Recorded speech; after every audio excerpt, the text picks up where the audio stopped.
Hello guys, this is your friend. We are back with a new fanfic. Which is, what if Naruto walked the line of darkness, Anko and Kurenai in a forbidden bond, part 1. And if you enjoy this fanfic then please press the like button and subscribe to my channel for more fanfic like this. And no start a new fanfic. Flashback.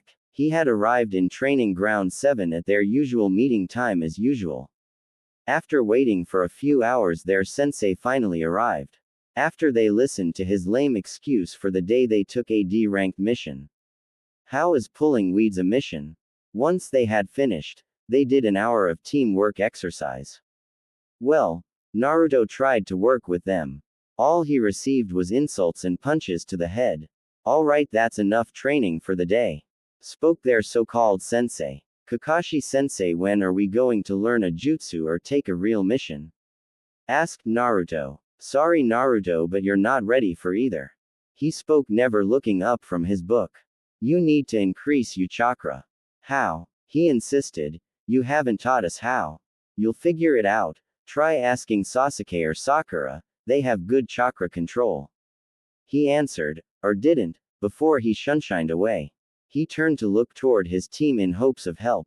Unfortunately they were preoccupied. Sasuke-kun, would you like to go on a date? Asked Sakura. No, he answered before walking away to brood more. I'll go on that date with you Sakura-chan, Naruto tried. His response was a punch in the head. Why would I go on a date with you Naruto baka? Turning back she ran after the Uchiha. Wait, he called, stopping her. Do you think you could help me with my chakra control? Why should I help you? She asked. It wouldn't do a doby like you any good. You were a failure in the academy and you'll be a failure as a ninja. With that she walked off, leaving a hurt Naruto. Flashback end. As the memories continued to replay in his head he came upon his destination. It was one of his favorite spots, a safe haven. It was one of the few he had away from the hateful villagers. It had a waterfall that flowed into a river that reached his knees. He would often fish here when he couldn't afford Ichiraku ramen. There was an empty field with a bit of wildlife. The field also held an array of plants and berries he liked ate. His favorite part was the large and deep cave behind the waterfall. The water came inside, making a little pool, the rest was a dry place to rest. He would often hide or camp here when he needed or wanted to. It was partly because of this place he hadn't starved. Why he had shelter when his home was wrecked by villagers. A home from home. He even had a small family here. Hey, I'm here, he called. As soon as the words left his mouth he felt 4 light impacts to his chest. They didn't hurt, but it was enough to knock him over. As he tried to straighten himself out he felt as they crawled around inside his jumpsuit. He quickly pulled them out and set them down. Not even a hello before you go looking for treats? He asked in mock hurt. When they lowered their heads in shame he smirked. Reaching into his pocket he pulled out a few pieces of dried fish. Once they laid eyes on it they dove for it. He sighed happily as he watched them eat. Foxes. It was ironic that they were his closest family. After the Kyuubi attack foxes were illegal in Konoha. Most people would just kill them out of spite. That made it hard for them to survive since the villagers hated them. Not him, he happily did his best to help take care of them since they were alike. Hated for something they had no control over. The oldest female was the mother. Her name was Aki for her constant autumn coat. The oldest male was the father. His name was Jin for the patch of silver on his head. It was more pronounced thanks to his black fur. The youngest son took after the father. His fur was black with a silver collar. That's how he got the name Eriko. The older sister was an enigma. She didn't take after either parent. Her fur was a constant snow white. He decided to call her Midori thanks to her grass-green eyes. He then undressed as he laid himself into the stream. Bracing his feet into rocks he closed his eyes and relaxed. This way he wouldn't float off but stayed relaxed. He felt the foxes lay down beside him. He loved the flow of the water on his body. The feel of nature to his senses. The peace of seclusion. It was here that he could let his mask drop. It's right over here girls, came an unfamiliar female call that was heading toward him. That's just not fair, he growled. He quickly grabbed his clothes and started putting them on. Once Naruto was dressed, he moved deeper into the cave with the foxes. It was one of the problems with being here. The place was practically boxed off. Once inside, there was only exit. Unfortunately, one way was occupied by whoever they were. He didn't want to have a run-in with whoever they were. Something told him they were ninja. He was always good at telling who was a civilian or not. These were definitely not. He sat and waited. See, I told you, this entire place is great.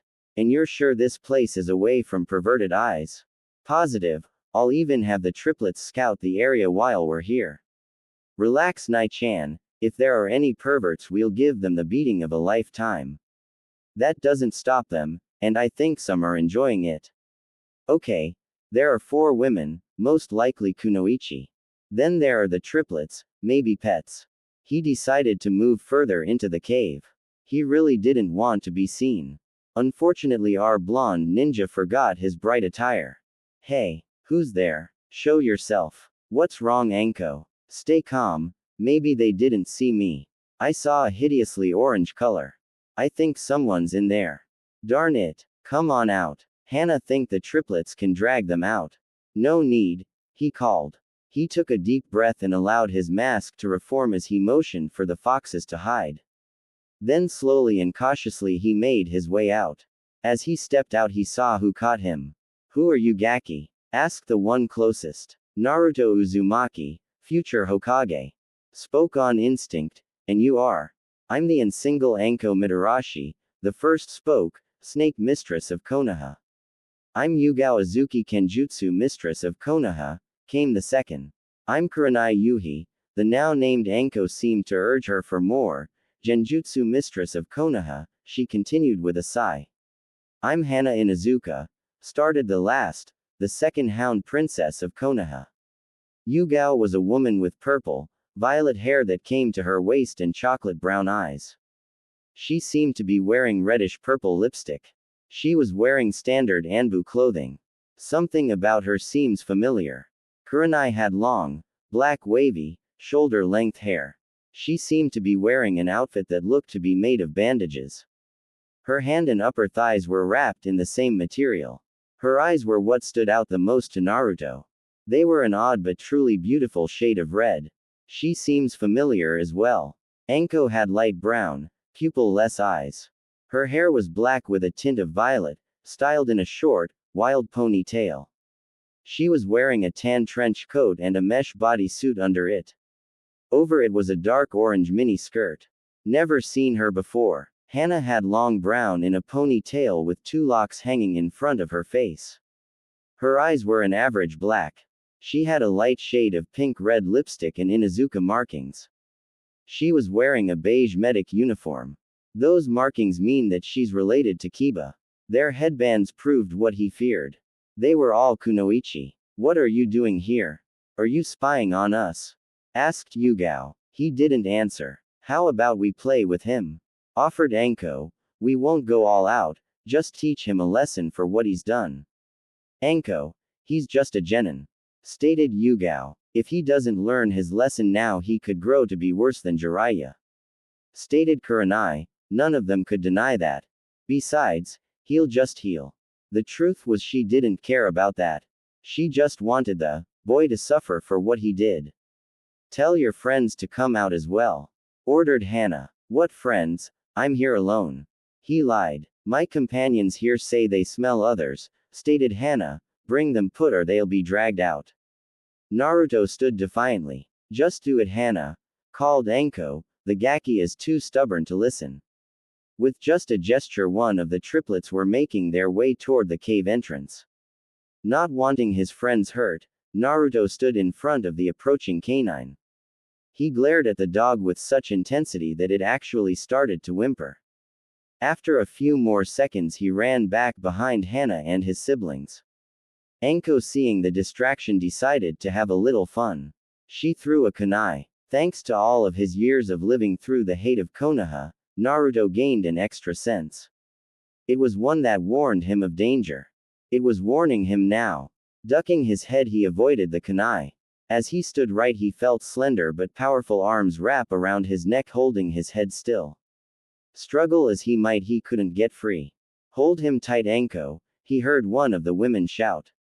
The triplets will drag whoever's in there out. Wait, he begged. He didn't want his only friends to be hurt because of him. Don't hurt them. Them? Asked Kurenai. Go got them, boys, ordered Hana. As the triplets closed in on the entrance, Anko decided to have a little more fun. Whoever is in there is in for a world of pain. Leaning toward his ear, she whispered, right, Foxy-kun. At hearing the name, his blood ran cold. They know about Kyuubi. That's why they're here. It was replaced by boiling rage. Using what little chakra control he had, he directed it to his arms. With all the power he could muster, he pried Anko's arms open. He broke free. Spinning in a full 180, he kicked Anko in the stomach. The blow didn't harm her, but it was enough to stun her. To say the kunoichi and dogs were shocked would be an understatement. Anko was a Junin, a special Junin perhaps, but a Junin all the same. To see a mere genin force his way free was truly amazing. Putting his hands in a cross form, he shouted his signature technique. Shadow Clone Jutsu. At the name, 10 solid clones appeared. They took a protective stance in front of the cave. So the little Gaki wants to play, huh?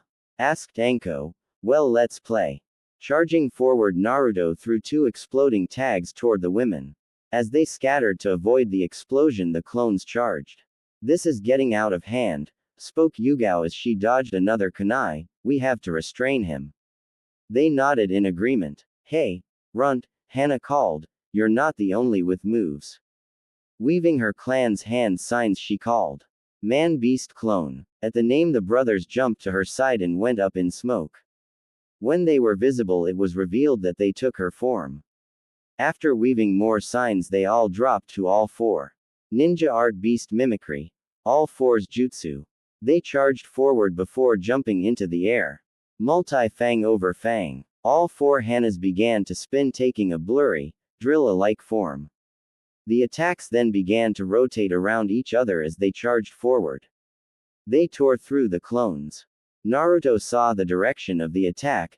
They were heading toward the caves. He knew what he had to do. Thinking he would just jump out of the way, the Hanas pressed the attack. To her surprise, he only put his arms up to defend himself and stood defiantly. He'll move, she thought, as did the rest. He'll move. He'll jump away. Move already. He didn't. Move, you baka. Hana called, but he didn't, and it was too late to stop their attack. Each Hana hit Naruto full on. They tore through his clothes and his body. He fell to his knees bleeding. Once the attack ended, the real Hana turned to ask why he took the attack. Or at least she tried to. As soon as she turned, she saw a kunai fly past her, a kunai with a tag. Each Hana barely had enough time to cover themselves in a coat of chakra. It was enough to save them from the explosion. The blast knocked them each far back in a different direction. They transformed back and were unconscious before they hit the dirt. Naruto would have continued if it weren't for Anko. Striking shadow snakes. Multiple snakes ejected themselves from Anko's sleeve. Turning, he was able to see the attack, but not dodge. The snakes each coiled around his limb and various parts of his body. Each snake then latched onto Naruto with their fangs. He felt the burning sensation as the venom spread through his body. The poisons in these snakes aren't lethal, but they do cause great pain, stated Anko cheerfully. To her continued amazement, Naruto had more surprises. Using his very will and chakra, he moved his hands together. She herself added chakra to strengthen her technique, but it wasn't enough. Not when facing a host of a tailed beast. This Gaki has more chakra than even me. Shadow Clone Jutsu. Summoning 4 clones, he smirked. Kurenai Genjutsu, ordered Yugao. Now. Kurenai began weaving. They each drew a kunai and cut through the snakes, freeing the original. They gave a cry as they rushed forward. Anko drew another 2 kunai and took aim. Not know which was the real one, Anko threw them toward non-lethal spots. They both hit their mark. The first hit a clone, dispelling it. The second hit Naruto in his upper leg. It embedded itself deep, drawing blood. The pain was only intensified from the venom. Anko, cried Kurenai, you stopped my genjutsu before it set in. Oops, sorry about that, Nai-chan, apologized the sheepish snake mistress. He continued forward, not even losing speed, with only a limp and slight flinch to show he was hurt. The remaining two of them proceeded to henge into demon windmill shurikens. Looking at his opponents, he took aim. Need to get rid of the biggest threat. With a spin to build up momentum, he threw it with all his might. It flew past the snake mistress and the kenjutsu mistress. He was aiming for Kurenai. She had to admit, she was impressed. Naruto was holding his own, he even managed to take out Hana and the triplets. Turning her head, she let the giant weapon fly past her. She never noticed it graze her cheek. But it's not enough. The shadow windmill henge flew right past her, lodged itself into a tree. It dispelled itself a second after contact. Kurenai asked a hesitant Yugao, are you okay? In her confusion, she felt a warm moisture drip down her cheek. Bring her hand out. She felt the spot and pulled her hand back. There was a light stinging sensation. She looked at her hand. Blood. That henge. It was real. She stated in shock. A real illusion? That should be completely impossible. Even some of the greatest genjutsu users in the world can't make a real illusion. Naruto prepared the second shuriken. As he prepared to throw it, something clamped down and stopped his arm. Painfully. It caused him to drop and dispel his clone. Looking at what stopped him, he saw that one of the triplets had latched its fangs around his arm. He felt a second latch onto his one of legs. The final blow came from Hana herself. She tackled Naruto from behind, pinning him under her legs. She held a kunai to his throat, forcing him to be still. I've had enough of this, she snarled. We'll find out who you're hiding. As soon as the words left her mouth, the final brother stepped forward, out of the cave. What Naruto saw in the dog's mouth horrified him. It made his blood go cold in his very veins. It was the foxes. The dog was dragging their bodies out by their tails. No, no, he pleaded. This can't be happening, not them. No Aki, Jin, Eriko, Midori. When they didn't respond, his fear was taken, in its place he was given hatred. It was raw and uncontrolled hatred. It was so much that he even started to pull on chakra from the Kyuubi. This isn't good, the Kunoichi thought as one. They didn't know what to do as they watched the red chakra become visible. All they wanted to do was punish a pervert. Now things were truly out of hand. He knocked Hana and the two triplets off just by simply standing. There were burn marks on them as well from Kyuubi's corrosive chakra. He dashed toward the family of foxes. When the remaining triplet saw the approaching Naruto, it dropped the foxes and fled. As he knelt down to them, he calmed himself down. The Kyuubi's chakra began to disappear. He was angry, but he wasn't blind. He saw what had happened to Hana and her dogs. Come on guys, get up, he pleaded. He wanted his family to be okay. Come on, you guys are all I have. They didn't move, they all just laid there, unmoving and lifeless. He reached for them but pulled back when his blood fell on them. He didn't want to let Kyuubi's influence touch them. He turned his attentions back to his attackers. They flinched at the level of hate in his glare. He felt both his rage and Kyuubi's chakra return, with a vengeance. It was more potent. You could even see a fox head grin at them. Damn it, he's drawing on the fox and Hana is out, no choice. Everyone, we need to end this. No more holding back, spoke Kurenai, I need a distraction. Come on, Naruto shouted, I'll take you all on. Anko went first. Jumping high into one of the trees, she yelled. Multiple striking shadow snakes. As the name said, multiple snakes flew toward him, much more than the first time. However, they weren't aimed for him. They were aimed for the foxes. He rushed back to their side to take the blow. As the snakes hit dead on, it seemed that the masses of them consumed Naruto and the foxes. With a mighty roar, he sent out a shock wave of chakra. It tore through the mass of snakes, leaving only shreds behind. He stood under their falling parts, not losing an ounce of hate. Not even uttering a command or forming signs, a clone popped into existence. As soon as it formed, it became another windmill shuriken. Giving a mighty heave, he threw it toward Kurenai. She made to dodge it but didn't count on its angle. To her surprise, it turned as she did, cleaving her in half. "Kurenai!" cried Yugao in disbelief before schooling herself. "Your Anbu, so control yourself." "Yugao!" cried Hana. They could use some help now. Running forward, the Kenjutsu mistress attempted performed her namesake. As she came in range, she raised the weapon high in the air. She intended to knock him unconscious with her sheath. As she came into striking distance, Naruto made his move. Stretch his arm out, he grabbed her arm. Adding pressure to her wrist, he forced her to lower her sword, but she didn't drop it. But it was enough. Grabbing the sheath, he yanked it free. Holding the blade's sheath, he took a stance. He then started hacking away at her, or would have. Thanks to years of practice, she was ready. She was able to dodge or block every single strike. His stance and form are great, she thought, for an amateur. He must have a great teacher. If only she knew. Unfortunately, it was because of that experience that she did what she did. Out of pure instinct, she dropped back and lashed at him.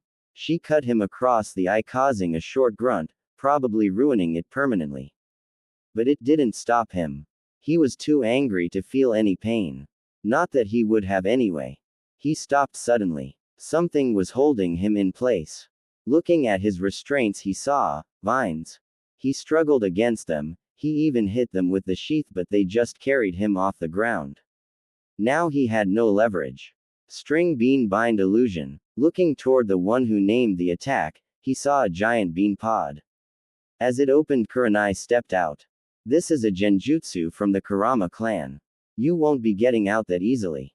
"What are you doing?" asked an aged but powerful voice. "Release him." They turned to the source of the voice. Standing before them was the Hokage. And he was angry. Kurenai stepped forward. "Hokage-sama, she was cut off." "That was an order," he stated. She did as she was told. As soon as he was free, he charged Kurenai. With a powerful jab, he struck her in the stomach with the sheath. He continued charging, painfully pushing Kurenai along the dirt. Coming to a sudden stop, he drew the sheath back. Kurenai dropped to her knees, gasping in pain. Raising the sheath, he brought it down across her face. She was out cold as she hit the ground. He prepared another strike when he felt the familiar sensation of fangs biting into him. "We're done here, Gaki," stated Anko. Dropping the sheath, he grabbed two of the snake. With a might heave, he pulled Anko free from the tree, but he didn't stop there. He kept pulling, and with a spin he aimed her. She crashed face first into the downed Hana. Turning, he looked toward Yugao. "And then there was one," he stated coldly. "That won't be necessary, Naruto-kun." Turning to the voice, he saw a rush of red and white. Five-pronged seal. He felt an intense pain in his stomach where he had been struck. As the chakra faded, so did his consciousness. After removing the seal from Naruto, they stood outside of the hospital room. Inside was Naruto resting after the ordeal. The doctors had checked him over. They say he'll be up in the morning. He doesn't need this. He had allowed his surrogate grandchild the secret. Hiruzen was always aware of Naruto's comfort spot. It had kept him sustained, so he saw no reason he couldn't have it. It was out of the way, so Naruto had all the peace he could want or need. Until now, it was a good thing he made regular checkups on him. Of all the irresponsible and stupid, Harented. The four kunoichi stared at their village leader. They felt an immeasurable amount of shame from their action. "Do any of you have anything to say?" he asked. They each flinched at his cold tone. They were used to their kind and soft-spoken leader's warm tone. Not this cold tone that could cut even steel. "I have never felt this disappointed in you three," he stated, "you two especially." He pointed to Anko and Yugao. "What do you?" asked Hana, but was stopped by his glare. "Yugao, you used to protect him as his personal Anbu guard when he was a child, the only one that would." He whispered the last part. "Why?" It was true. All of the other Anbu would sit back and let the civilian and ninja beat on Naruto. On many occasions they would often join in. She was the only one that would save him, both on and off duty. "I am sorry, Hokage-sama," was all she could say. "You will turn in your mask. You are on suspended," he stated. "You will return to regular duty as a Junin." "I understand," she stated. "Anko, you know his pain." It was all he said, causing her to reach for her neck. It was all he needed to say. Anko wasn't very well liked in the village thanks to her sensei. She was used by him, blamed for all of his crimes. She even had a burden that she never wanted. Now here was one of the few people that accepted her, now utterly ashamed of her. She couldn't feel lower. "Hokage-sama, they would start but never finished. They were too ashamed. Anko, I was going pushed to let become a full Junin, but for now you will remain a special Junin," he stated. "Hana, you will be put on leave from the vet and your mother informed. Kurenai, you and your genin team will be receiving the most humiliating D-ranked missions for half pay." "How long, Hokage-sama?" asked Hana. The Hokage Hiruzen Sarutobi sighed. He leaned back as disappointment replaced the anger. The years became visible on the powerful leader. "Until Naruto forgives all four of you," he answered, not a moment sooner. "Understood, Hokage-sama," they stated in unison. "Be in my office first thing in the morning." With nothing left to say, he left via Shunshin.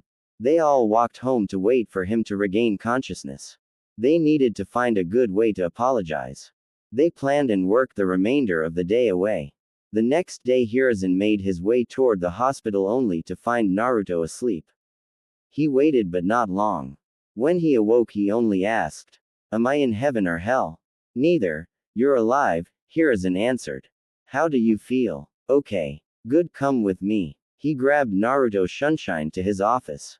When Naruto looked around he found himself surrounded by his attackers. They expected him to shout out, attack, or even panic. He did none of these, he only looked at them. "Who ordered you to kill me?" he asked so offhandedly it scared them. "What?" asked Kurenai. "Don't play dumb, was it the shinobi or the civilian council?" he snapped. "Neither," Anko answered. "Does it happen so often that he can be so casual? I would be out for blood. So you all just hate me as well?" he simply stated. "No," shouted Yugao. "None of us have anything against you at all." "Right, girls?" they all agreed. "Then why," he growled, "why attack me? Why kill my only piece? Why kill them?" "The foxes?" asked Hana. "Yes," he answered blankly. "They aren't dead," she stated. "When I found them they were healed to near full health. I healed them the rest of the way," she added proudly. "Why?" he asked in shock. "How? We in Izuka don't hurt canine if we can avoid it. What she had her companions did to the foxes have shamed her so much. Her mother was so angry that she took the triplets from her until the Hokage's punishment was over. She even made Hana go back to help the foxes. That's how she knew they were alive." "She is telling the truth, Naruto," stated their leader. "It seems that when your blood fell onto them and has some healing properties, we will have to do some tests later. Please hear them out." "Thank you," he stated. "They are very important to me." When Hana took a discreet look at the Hokage, she asked with her eyes, "Did I do good?" The glare he gave was all the answer of a hell no. "We don't hate you, Naruto, not for your problem," stated Kurenai, hoping to avoid mentioning the Kyuubi. "That's why we're here to apologize for what we did. Furball has brought me a lot of hate, I'm used to it," he stated. "I do want to know why though." "We thought you were a pervert," stated Anko. "We have a history of being violent with perverts." "It's true," thought Hiruzen. "Some of those poor souls never made it home, however the ones that did never peaked again. Except Jiraiya. Not even Tsunade could stop him." "That's a relief and I agree wholeheartedly with your actions," stated Naruto cheerfully, shocking the Kunoichi. "Hey old man, can I go now?" The Kunoichi were shocked at the complete emotion change. Even more so that he had forgiven them. "Are you saying you forgive us?" asked Yugao. "Yep. Just like that. He forgave us just like that. He's so different from what the reports say," thought Kurenai before realization hit he's wearing a mask. She looked toward her friend Anko just like Anko. Wait, I have something for you. Reaching into this desk drawer, he pulled out a few sheets of paper. This is the deed to 3 acres of land, so you are now the sole owner of that area. He held up a second sheet. This is a copy just in case. Can you guess the center of those 3 acres? The happiness in Naruto was indescribable. He was being given the land that had been like a home to him and more, so much more. There was only one way he could properly thank his leader. Thank you, Hokage-sama, spoke Naruto through a deep bow. To say that Sarutobi was shocked was an understatement. Naruto, as in Naruto Uzumaki, had been respectful. He quickly recomposed himself before sadly asking, "This isn't going to happen often, is it?" "No way, old man," shouted Naruto, "just on special occasions." "It was good to dream," mused the leader, "but I'll get him to give me proper respect one of these days." The aged leader swore. "Well, I'll see you later." Opening a window, the blonde boy jumped out. His shouts of happiness could still be heard from inside.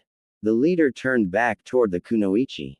"Well," he asked, "get out there and apologize," he ordered. But she was stopped by his glare. "Not good enough." His tone ran them right out of the window behind Naruto.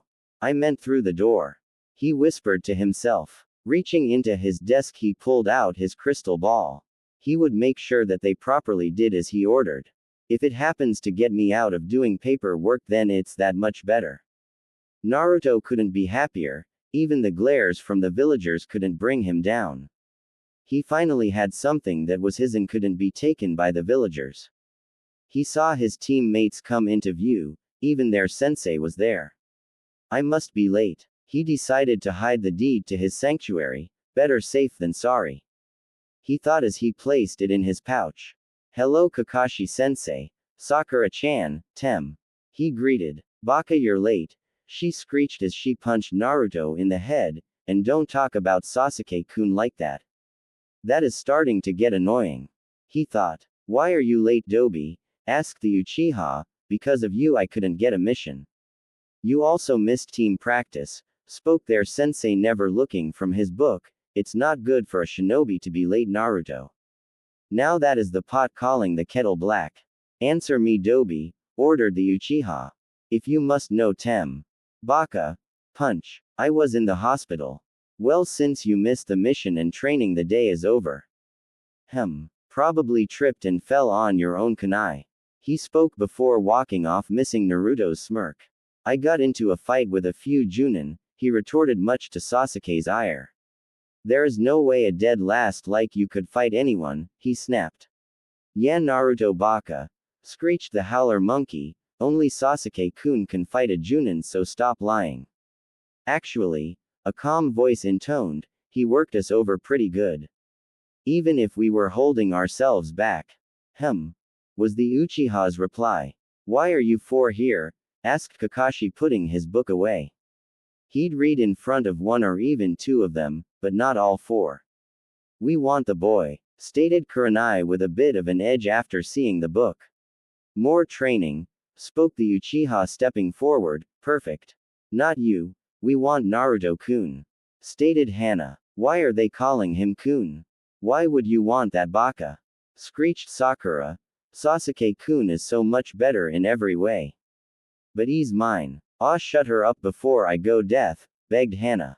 Her enhanced hearing were driving her crazy. "Let's go, Naruto-kun," called Yugao.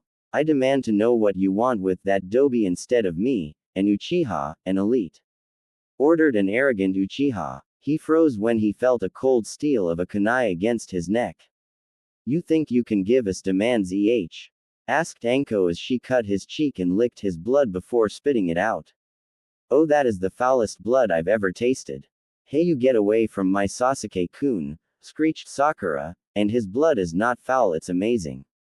"I wonder what yours is like," she spoke, freezing Sakura. "Let's find out," she said, taking a threatening step forward. What? She looked around to see her sensei wouldn't help and Sasuke frozen. Only the Baka smirking inwardly. She put on her most pitiful face. "UW wouldn't let them hurt me, would you Naruto-kun? He only stared at her. Save me already, you baka. Tell these hussies to get lost. Please leave Sasuke and Sakura alone. Kakashi finally spoke. I need my best students in full health. He said, ignoring Naruto's feelings. Fine, sighed a mock-depressed Anko, but I'll get her blood. She vowed to herself. Yugao grabbed onto Naruto and the four kunoichi shunshined away. They arrived inside an empty training area. Whoa, what was that, can you teach me? He asked. The kunoichi stared at him. Even through his mask they could see he wanted to learn. A kid will always be a kid. Drop the mask, Gaki, ordered Anko. Anko, that's. Yugao started. I'll drop mine if you drop yours. He stated, gaining a shocked glare from Anko. Not many could see through hers but her friends and those with a similar mask. Naruto-kun, we as in Anko, Yugao, Hana and I feel awful about yesterday. Kurenai motioned to each, so we want to make it up to you, each of us. If it's out of pity then save it, he stated coldly. I don't need pity from anyone. It's not Gaki, stated Anko, we don't do anything out of pity. That earned her a smile, a real smile.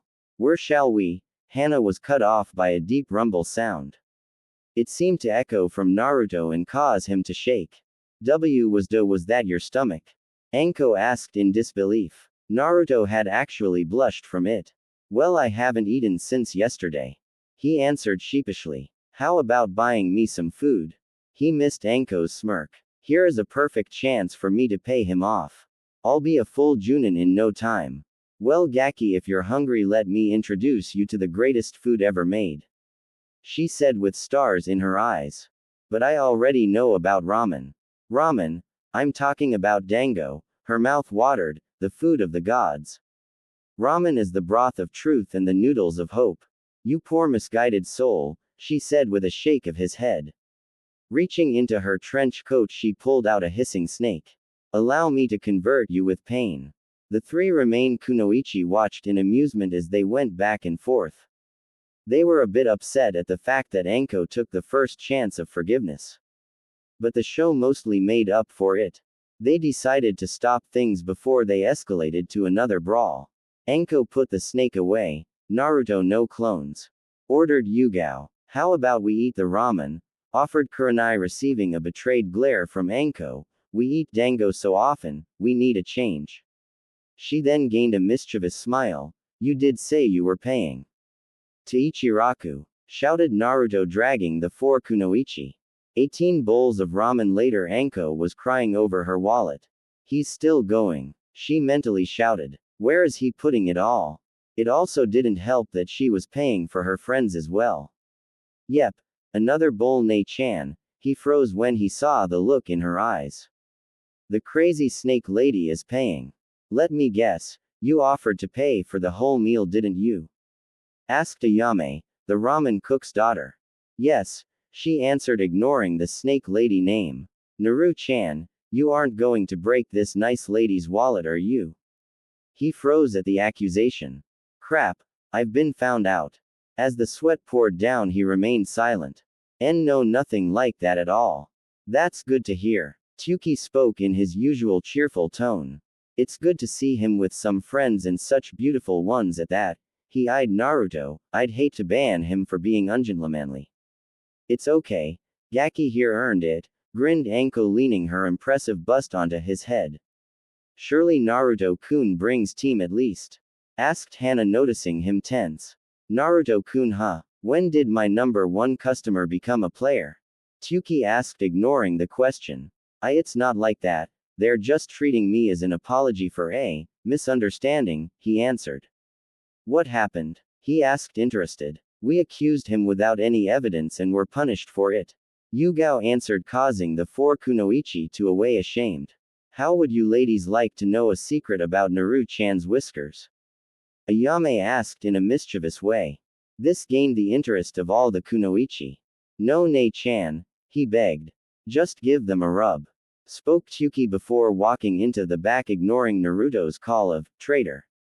Wait, if you don't do it, I'll pay for my own meal. He pleaded. Not happening, Gaki. Hana, hold him down. Anko ordered sadistically. Wait, Anko, I think you should take him up on that, reasoned Hana. Just look at how much he ate. As she looked at the piles of ramen bowls, her wallet started to feel very small. He had somehow eaten another 19 bowls. When did you? How did you? She looked him in the eyes. Why? You shouldn't turn your back on me, he chided. Remember, I'm the prankster from hell, for a reason. Fine then, she growled, pay for your own meal. Look like I'll be a special Junin for a little longer. After an extra 2 bowls, Naruto paid for himself and the kunoichi. Kurenai's turn. Since you are a genin, we've decided to take you shopping for proper clothes. A real shinobi would never be caught dead in that monstrosity. They heard him mumble something under his voice. Could you please speak up? We can't hear you. Yugao requested. It's all the villagers let me buy. He repeated. They either sell me out of date or ruin stuff for over double the price, usually both. Anko lowered her head in understanding. She went through the same thing when her sensei left the village. No one wanted to do business for the snake whore. His mask jumped back on. It's not all bad, I actually like orange. I know a place that will sell to you. It's where I persuaded Anko to go. It's a shinobi only store, so you can get clothes and weapons, but not food or household items. Spoke Kurenai. Where is it? What's it called? Can you show me? He asked almost desperately. Come on. Grabbing his arms, she shunshined them away. They reappeared in front of the shop. It was a wide 1-story building with several wide windows. A symbol of a Chinese dragon coiling around a leaf sat on the center of the roof. There was one thing that really caught Naruto's attention. One of the windows were boarded, and it looked as if had been boarded several times. This is the leaf dragon, stated Anko. You can get anything for a shinobi here or have it custom made. Be it clothes and weapons to fighting styles and low mid-level jutsu. Walking inside, they were greeted by the owner standing behind a counter. He was a tall man with strong-looking hands and arms. He seemed to be going gray but gave off the power of a man in his prime. He watched each customer with a calculative eye. There was a long scar running down his cheek. A new customer, huh? He asked. Who are you and what can I get you? Cough demon, cough brat, one of the customer hinted not too subtly. Instantly Naruto turned to leave but was stopped by a hand on his shoulder. Surprisingly, it wasn't from either of the kunoichi. The hand was from the owner. Excuse me a second, sir. He spoke kindly. This is going to be good, giggled Anko. The owner calmly reached over the counter to the one that had broken the third's law. Grabbing him by the scruff of his neck, he hurled the man out the boarded window. Reaching under his counter, he easily pulled out a large twin-headed axe. Does anyone else want to insult my customer? He asked menacingly. I have plenty of windows. Silence. No one was crazy enough to say anything. A few people did leave quietly.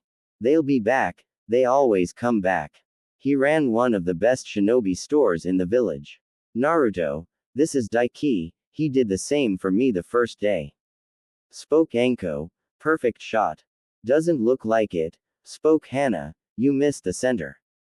Wasn't aiming for the center, there was a rusty nail sticking out. He grinned. Like I said, gloated Anko, perfect shot. Now what can I get you? He asked Naruto. Naruto was in a state of shock.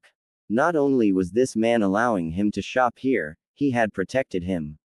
We want to get rid of this, she motioned to his jumpsuit, and make him look like a proper shinobi. But leave some orange, he seems to like it. Alright kid, he spoke, strip and spread, he ordered in a serious but slightly dark and sadistic tone. What? Cried Naruto, ready to jump out the newly opened window. Wait, Naruto, shouted Yugao over Daiki and Anko's laughter. I need to take proper measurements, he said after calming down from his laughing fit. Your jumpsuit is too bulky. That's just how he pranks new customers, spoke Kurenai before sending him a glare, and speaks to his longtime customers. You think you would have learned after all of the people you've run off or the kunoichi who've attacked you? Chastised Hana. This means war. spoke Naruto low and sinisterly. He was the king of all pranksters in Konoha. He would not be a prank victim without retribution. No one pranks the prankster from hell and gets away with it. Now Daiki paled. He had heard how Naruto pranked people for revenge. They would always be remembered for their high degree of humiliation. No one shakes a bee's nest without getting stung, he thought. Wait, I'm sure we can reach an agreement. Daiki spoke, sweating heavily. I'm listening. I have an elite set of training weights in the back, he hurried. They only need chakra so you won't have to take them off during battle. He explained. They're yours, for half off. I need to eat too. Naruto's mouth was watering at the prospect of those training weights. He could train at all times while doing the simplest of tasks. I'll get stronger in no time, believe it. Deal? He spoke with his best poker face. As Naruto had his measurements taken, a thought occurred to him. It had been bugging him since they had picked him up from his team. They had given him an answer, but now he wanted the whole truth. Once the measurements were finished, Daiki went to the back. He chose that moment to ask. Why are you all doing this for me? He asked. I told you that I forgave each of you in the old man's office, so I want the real reason. We told you. You're lying. He stated. I know when I'm being lied to. We felt sorry for you, Anko answered before mentally kicking herself. It was half true, but if he is anything like me, he'll. Not even getting a chance to finish her thought, he starts speaking. Pity. You did this all out of pity. He was already walking put the door before he was pulled back. Naruto, I think you should know the whole truth, stated Yugao. They told him everything. How the third Hokage ordered an apology. How he demoted them until was fulfilled. Everything. I see, he stated calmly. I'll tell him I forgive you and you can go back to your lives. You won't have to bother with me again, he whispered the last part sadly.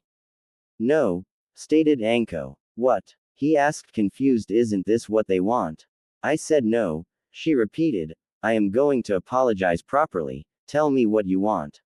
You don't need to, he stated. I said tell me, she hissed. Do you want money? Jutsus? Do you want someone dead? She thought. Do you want me to sleep with you? No, maybe and no, he stated. I don't want you to do something out of. He was stopped by a hard slap across the face. Daiki, who had returned, thought that will leave a mark. He had no idea what was happening, he just knew it would be best to stay out of sight. You asked me to drop my mask, right? Well, here, she stated, look at me. He did, he looked her in the eyes. He saw everything, her pain and regret. There was the fear that it would never end. It was all being held on a small line of hope. Your eyes are just like mine, he stated. Yeah, she admitted, just not as intense as yours. Not far behind. Naruto, I ask you again, what do you want? He knew what he wanted. It's something he had been denied since the academy. Do you all feel this way? He asked, receiving a yes from them. Train me in your arts, so that I can be powerful. That's all, Gaki. She asked. We can get plenty of jutsu scrolls for you. No, I want you all to train me, not buy me off. Can you do that? He asked. Do this for me and we're even. If not, I'll still tell the old man I forgive you. There aren't many ninjutsu or taijutsu we can teach you. Spoke Yugao. I know, he said. I want to be trained by you in all of your arts. The kunoichi looked at each other. There was someone who wanted to learn their skills from them. He was even offering them a way out if they decided not to. What about your sensei? Asked Yugao. He must have taught you something. My sensei hasn't taught me anything. All he does is go on and on about teamwork and needing better chakra control, which he hasn't taught me, then focuses on the Uchiha. They frowned at the obvious favoritism. He hadn't even seemed to care that they were taking Naruto. They shared a smile. He had shown great potential in their scuffle. We've warned you that we couldn't teach you a lot of flashy jutsu. Hana warned. If we do this, you have to give us full commitment. The minute you start slacking, we stop and are even. Deal? He answered, but I have one request. Depends. We keep this secret from everyone on my team. Deal. They gave Naruto an encouraging smile. It was quickly replaced by a look of true sadistic pleasure. Well then, Naruto, welcome to hell. That concludes today's training and puts another mission under your belts, spoke Kakashi. You've all improved, but Naruto, you need to. I know, increase my chakra control. Naruto cut off with a drawl before smirking. I've got the feeling it'll be getting much better soon. Baka, screeched the pink harpy, show sensei more respect. She rolled up her sleeve as if to look intimidating. To her and everyone else's surprise, he just looked bored. Are we done, sensei? He asked, still bored. I need to go. Yes, he answered, never looking from his book. As Naruto turned to leave, he heard the arrogant voice of the Uchiha. What does Adobe like you need to do? He too was cut off. Hang around those whores of yours. Shut it, Tem. He snapped. And don't call them whores, they're better than any woman you'll ever get, if any, the way you turn down your fangirls. Naruto, you need to be more respectful of your teammates. Spoke Kakashi into his book. Yeah, you should know your better, Zen. I can't stand this. Goodbye, cruel world. Naruto shouted. Let boss deal with them on his own. Grabbing a kunai, he impaled himself. He just couldn't deal with them any longer. He went up in smoke. A shadow clone, they thought, since when? Naruto was excited. Today was the day that things changed. It was the day that he started getting proper training with his new senseis. He had gone to the Hokage and told him that he had forgiven the kunoichi. After a few minutes of discussing everything, he agreed to Naruto's terms. They had decided to train him in rotations so that they could keep up their duties. He would train with Anko and Yugao, then Hana and Kurenai. The only real downside was he had to wait for Daiki to make his cloths since they were custom made. They'd take a while to be done. Until then, it's just you and me jumpsuit. The second and most obvious was his team. They made my clone kill itself. An upside to that was that he had been training all day. He was wearing the weights that Daiki had sold him. They were 100 pounds on each limb, and chasing that cat was a great workout with them. I just couldn't stand that Uchiha always trying to be better. Time for my real training, he stated to himself, and then I could get a few bowls of ramen. Now here he was at his training ground on his land toward. He loved how that sounded. He looked around and saw the open field. The only one there was the foxes, who were playing with the foxes. Where are they? Though I know they aren't like Kakashi-sensei. He closed his eyes and relaxed as a smile appeared on his face. So that's your game, huh? Hello, Anko-chan. He greeted over his shoulder where she stood silently, with a kunai in hand. Yugao-sensei, into a tree where his second sensei dropped from. How do you always know where we are, Foxy-kun? Asked Anko, impressed. And how come only Anko gets a chan? Asked Yugao. I've always known when people were near me, since I was little. He answered honestly. And the chan? Asked an intrigued Yugao. It doesn't seem fair. You didn't threaten to do horrible things to me with a snake if I called you san. He answered blankly. Well, now you call us all chans or sensei gaki, spoke Anko, that way my friends aren't jealous. On a serious note, stated a lightly blushing Yugao, she may have been a little jealous. You say you feel people. Yeah, it used to help me hide from the mobs when I was little. I've gotten a little better at it. Naruto, are you a censor? Asked Yugao. She didn't want him to even think of those mobs. A what? He asked. They didn't cover that in class. Asked Anko, shocked. Censor Nin were the best trackers, even better than her clan, not that they'd admit it. That's something important. I thought they'd warn you about them. They probably did, he answered. It was probably one of those days they'd kick me out of class. How much have they neglected this kid? Where their collective thoughts, they needed to do their best to make it up to him.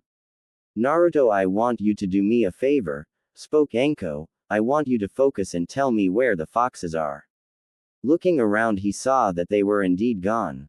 Relaxing his body, he felt, as far as he could. Raising his hand, he pointed in their direction.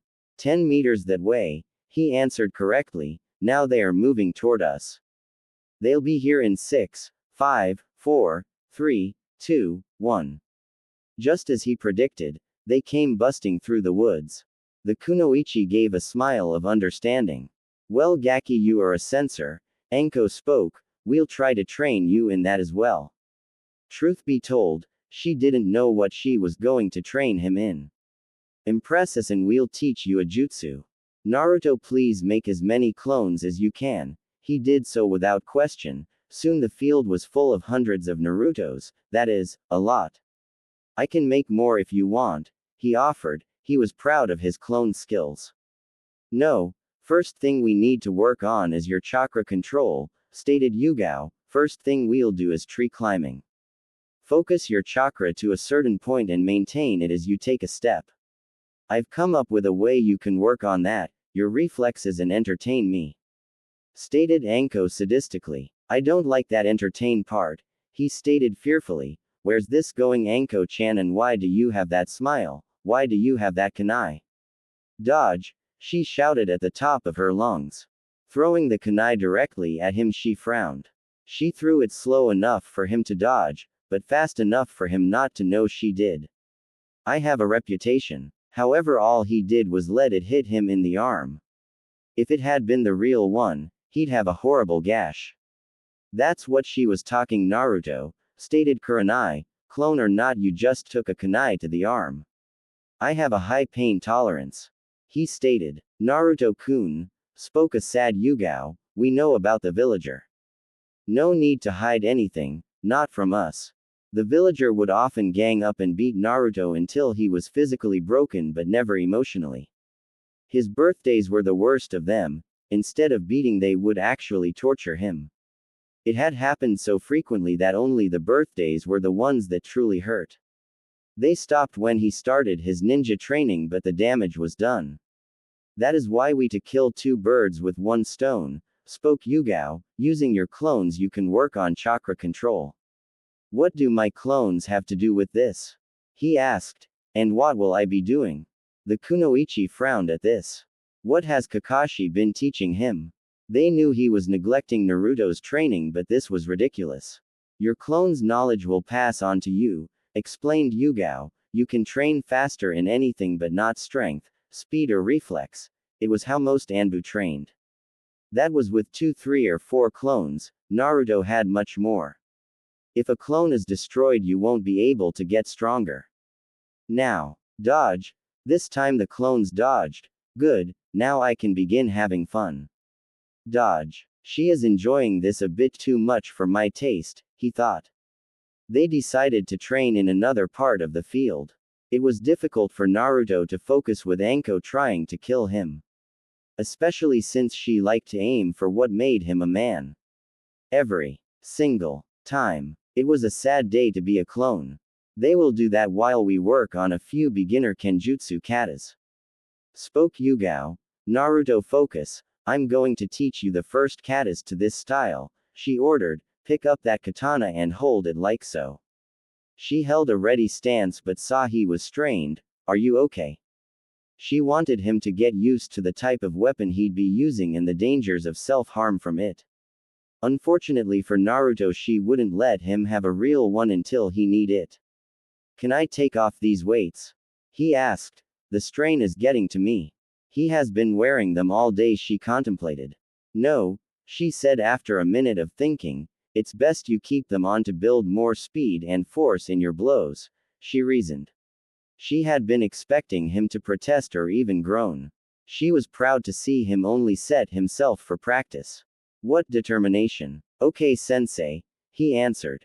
You can drop the weight a bit if it gets to be too much, she offered. If you master these series, I'll teach you a kenjutsu technique.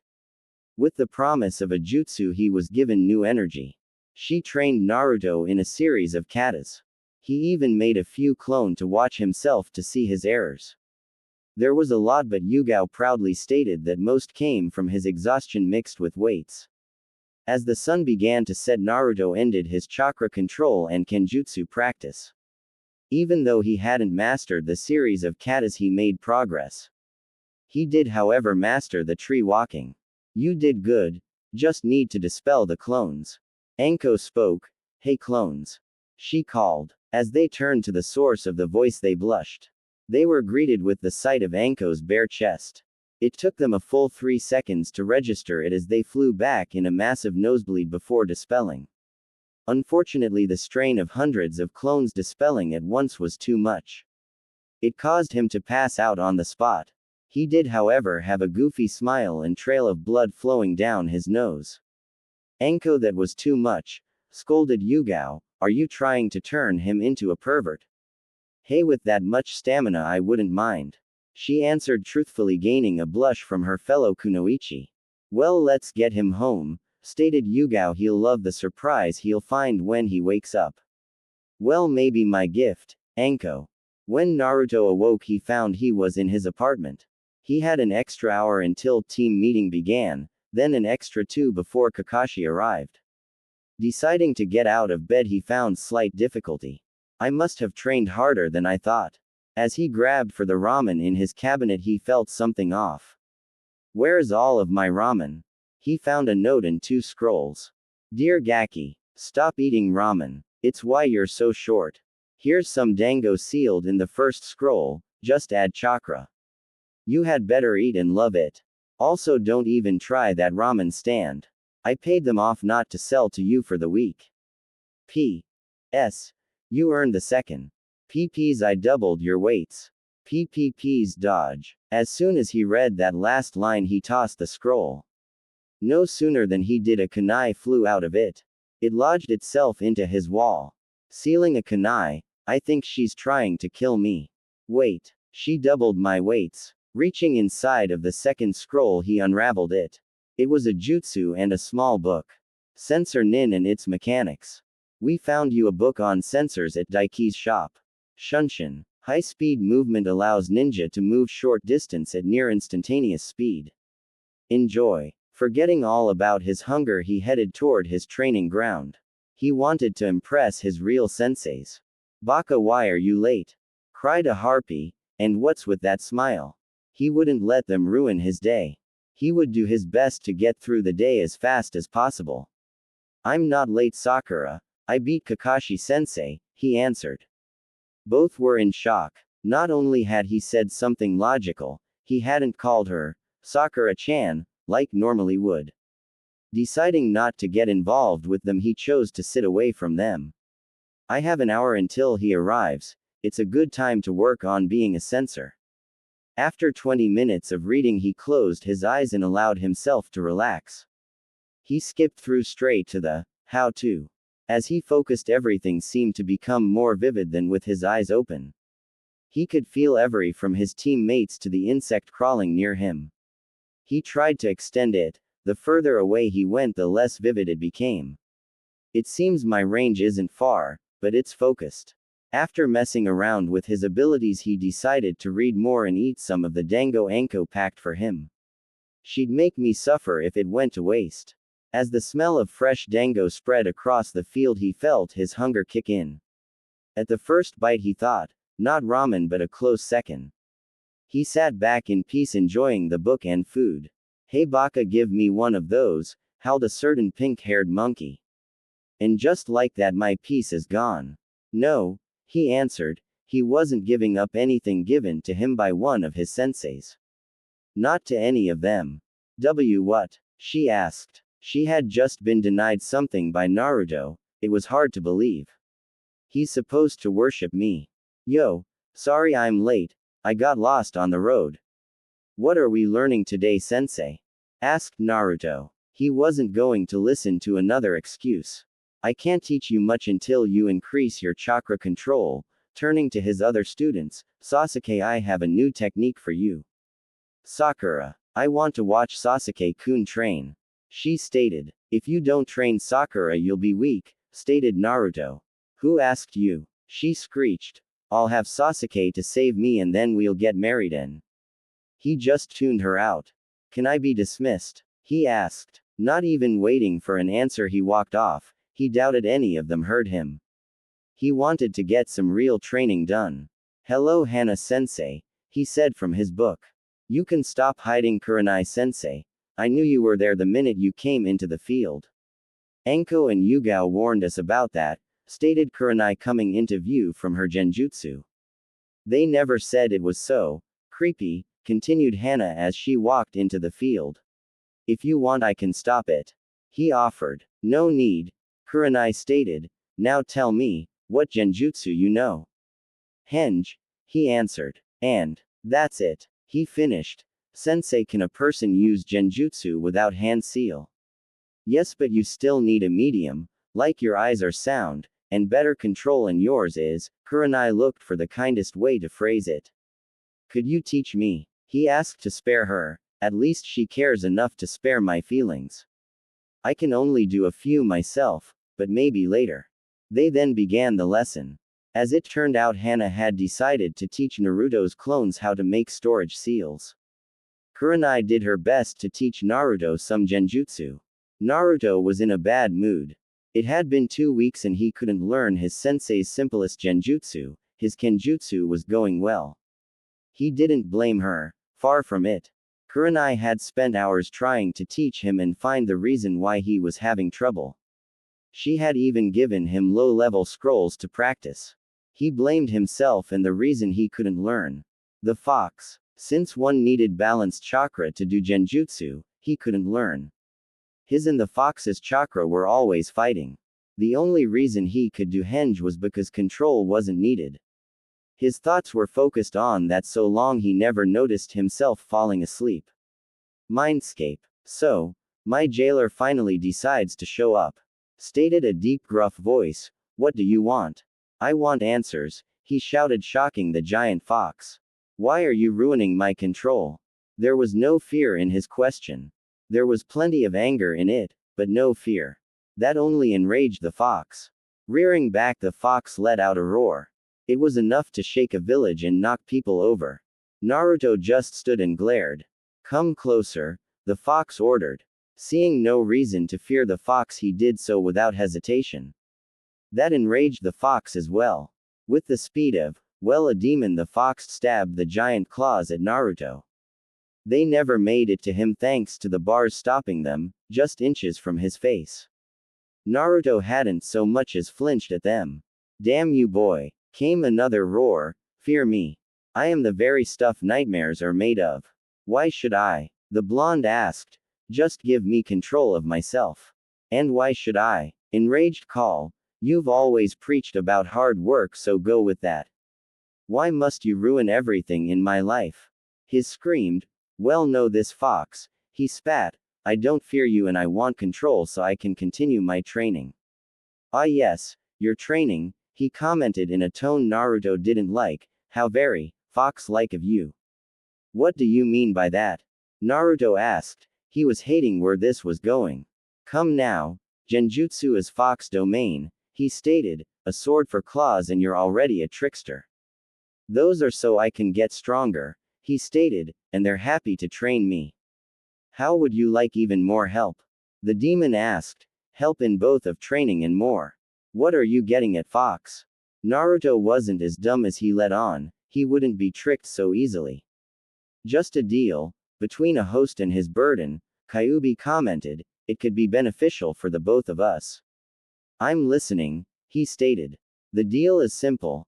I give you the means to take your skills to a whole new level, the fox offered, for a price. How would you do that?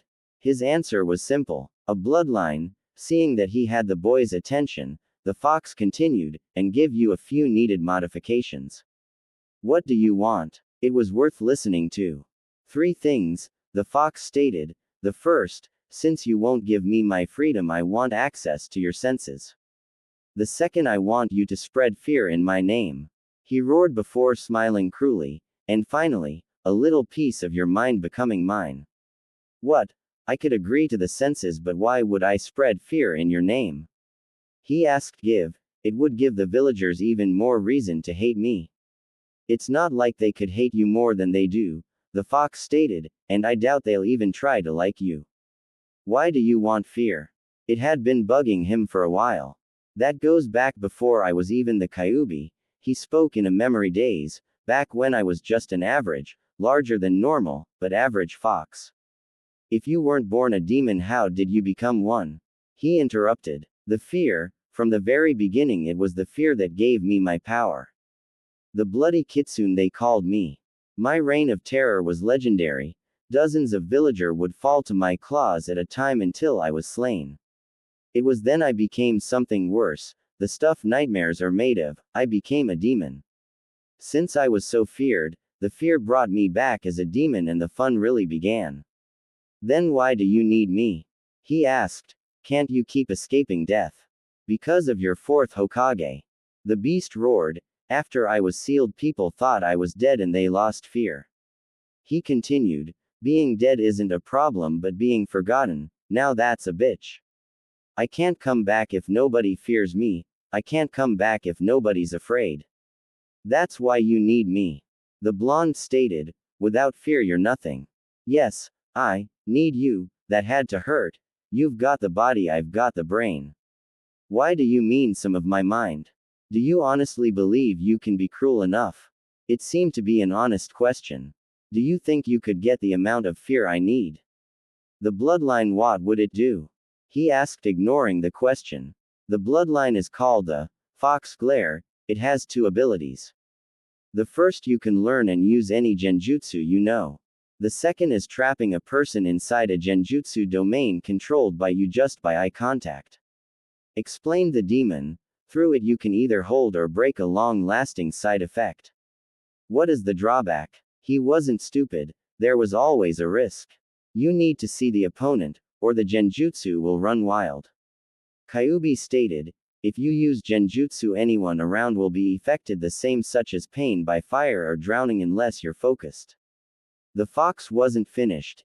Anyone better at genjutsu or smarter or have a stronger will can defeat you at your own game. Taking a moment to think, it also can't be turned off or hidden through genjutsu, so good luck hiding it. Anything else? You can detect genjutsu but not break or copy it, the fox added. Those are your own skills. And the modifications would I receive? Enhanced. Everything with slight fox features. You blood will be a great cure for all ailments. Taking another minute to think, I will also train you in a few techniques so your body sensing skill will be taken to new levels. What's the catch to those? Increased levels of bloodlust and cruelty. Deal. Kyuubi wanted to chuckle but wasn't foolish. The fox knew that so much as smiling could ruin the deal. Tear off a tenth of the seal, the fox ordered, and prepare for pain. Doing so, Naruto experienced something he hadn't felt since his childhood. Pain. He felt pain coursing through every part of him. It seemed to be focused behind his eyes and in the center of his head. The fox's constant laughing wasn't helping. Damn, fox, he got out before the darkness claimed him. Real world. Jumping up, Naruto was sure he wasn't getting back to bed. Damn fox, well, I have an hour until team meeting. Getting out of bed, Naruto noticed that he felt as light as a feather. Guess I'll be increasing my weights again. He also noticed that he was at least a foot higher off the ground than usual. The changes. Walking toward his mirror, he eyed his reflection. His once sun-kissed blonde hair now carried traces of red highlights. His teeth were now razor-sharp, fang-like. His blue eyes were the same, but his pupil were now had slits. He couldn't help but give himself a few once-overs. I'll need some new. Daiki told me he would be finished today. He tried dressing in his now too small clothes. When that didn't work, he decided to change into his regular self. Since mine is real, they'll never notice. Reassured, he dressed and left. Leaf Dragon. Hey Naruto, greeted Daiki the usually. I wasn't expecting you until much later in the day. What are you doing here? Asked Naruto. Don't you have any employees to cover the night shift? Nope. I do everything, and using soldier pills I can keep going. He explained. Daiki, how many of those pills have you had? He asked. So I assume you're here for those clothes? He asked, ignoring the question. Yes, Naruto answered worriedly. Smiling sheepishly, Daiki grabbed one of his clothes. They were the standard black Anbu pants, a new pair of black, steel-toed combat boots. A crimson-red trench coat similar to Anko's with black flames licking the bottom and end of sleeves. In the center of the coat was a kanji. The kanji said kitsune, which stood for fox. The cloths even came with great features. Add chakra and they'll grow to any size, dry themselves and even keep the wearer warm. Great for extra chakra control. Daiki only blinked and the cloths were on the blonde. Naruto liked the clothes so much he brought several sets. Usually this would be out of his price range, but Daiki worked him a deal. If he purchased all of his ninja items from the Leaf Dragon, then everything was half off. Naruto, why do you have a henge on? Daiki asked, losing all humor. Deciding the gig was up, he dropped the disguise. The cloths instantly grew with him just as they were created. Quote, comma, quote. Quote, comma, quote. Well, the semi-blonde asked nervously, how do I look? Can't have the only useful shop hate me. Daiki stared at the now red highlighted blonde in front of him. His gaze was even and calculative. It made Naruto a bit uneasy as he stood there. You need something for the eyes, he spoke, to cover up their extra features. Have anything that can completely cut off my sight? He asked, relieved. I'm training in being a censor. Sure. Pulling a crimson cloth from somewhere, he handed it to Naruto.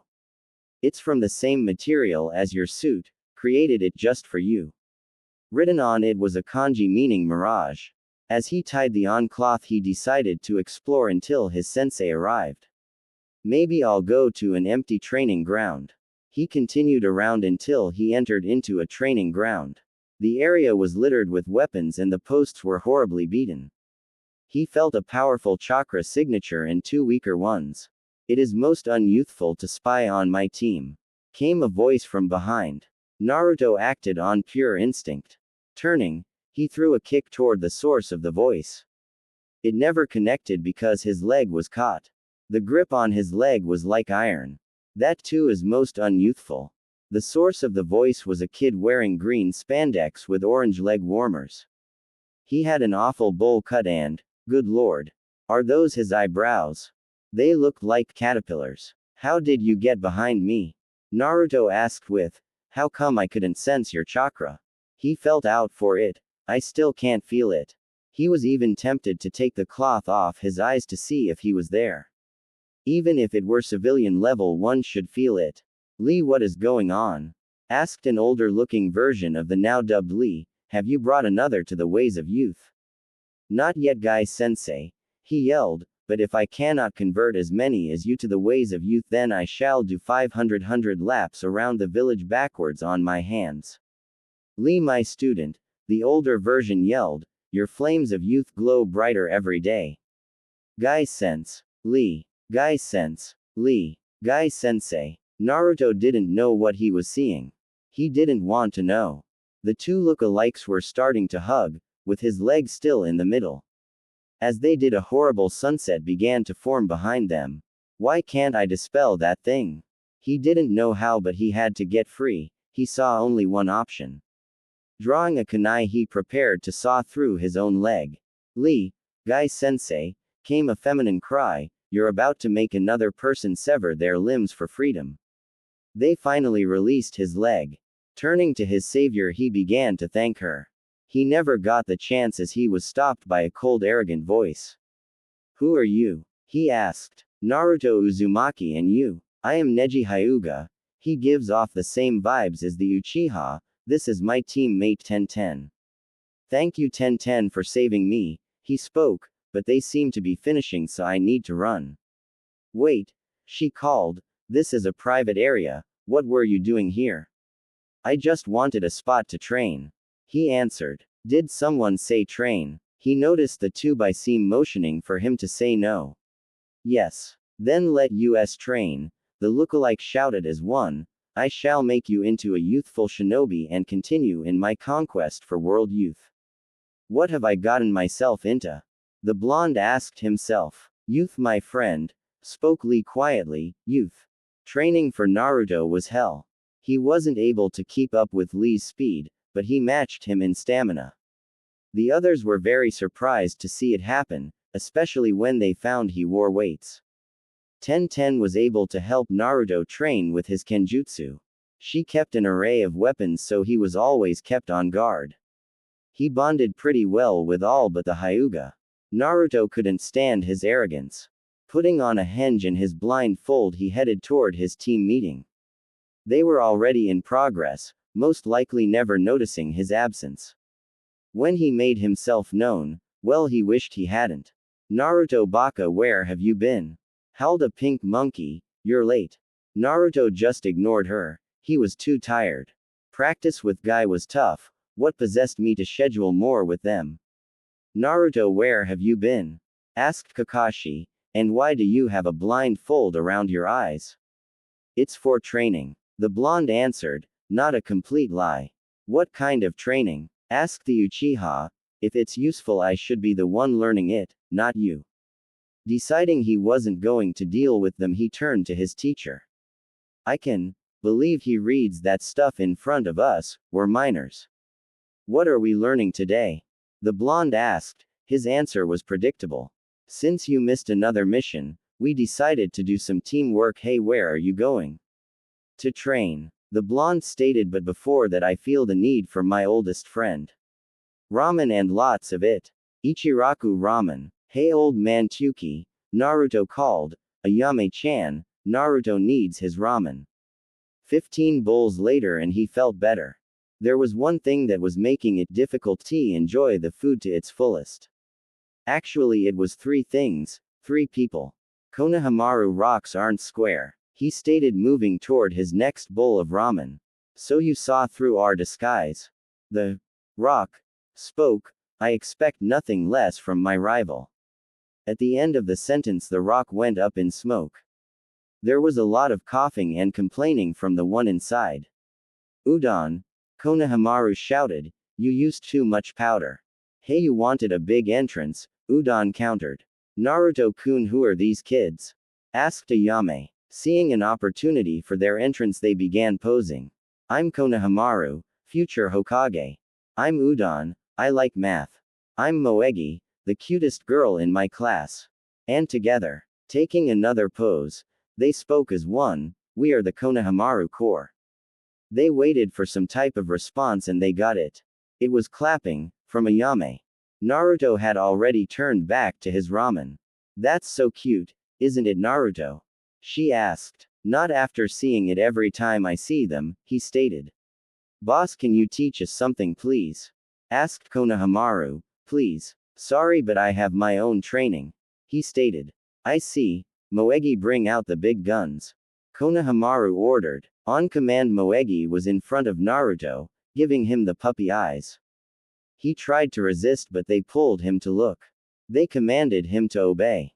I'm wearing a blindfold. How am I affected? Fine. I'm sure those puppy eyes are some kind of jutsu. I guess I'll teach them what I learned.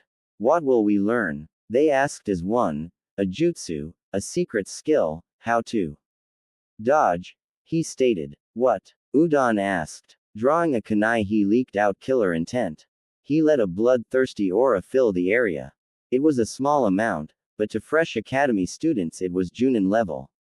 Dodge. The chase had begun. After running the kids back to class, much to their annoyance, he headed for his land.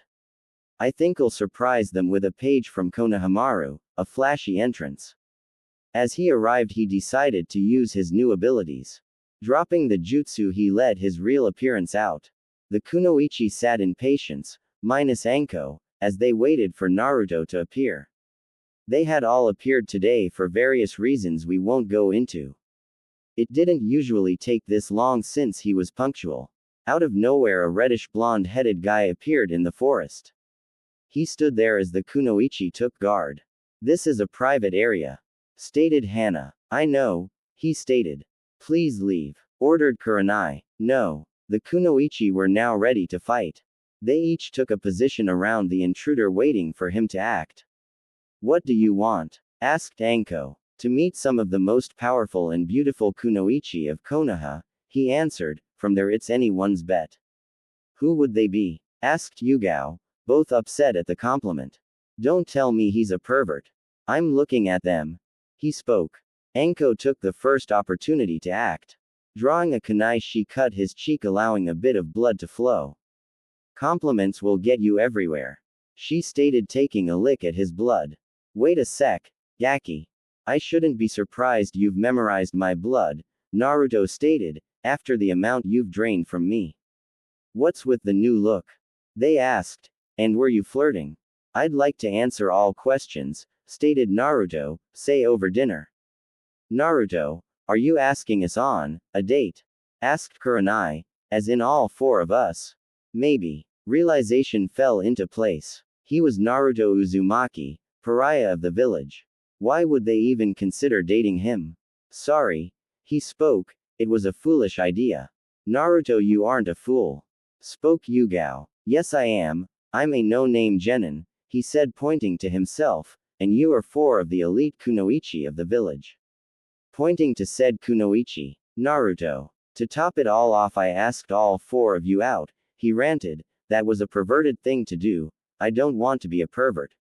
Why would you want to date us? Asked Hannah. You all have been nice to me. He started. You're all amazing women. He continued. You're each skilled and proud but not the slightest bit arrogant. He thought for a moment, and my time with you all has been the happiest of my life. They could see that he was really upset about this. He seemed to want a genuine relationship with them. Not just a mindless pervert. They then shared a look. It was one of those looks women get when they're somehow having a conversation. You men know the one. They nodded their heads as if reaching an agreement. Naruto, you aren't a fool, Hannah stated. Yes, I am, he countered, a demonically enhanced fool. Naruto. Yugao snapped. You are not a fool, do you know why? Number. Because my mother told me never to kiss a fool. She shouted. Grabbing Naruto by the back of his head, she pulled him forward. Their lips locked and Naruto felt absolute bliss. The world seemed to pause as he enjoyed the kiss. All too soon it came to an end. We each expect a reinforced clone to pick us up tomorrow by 8 to show us a wonderful night.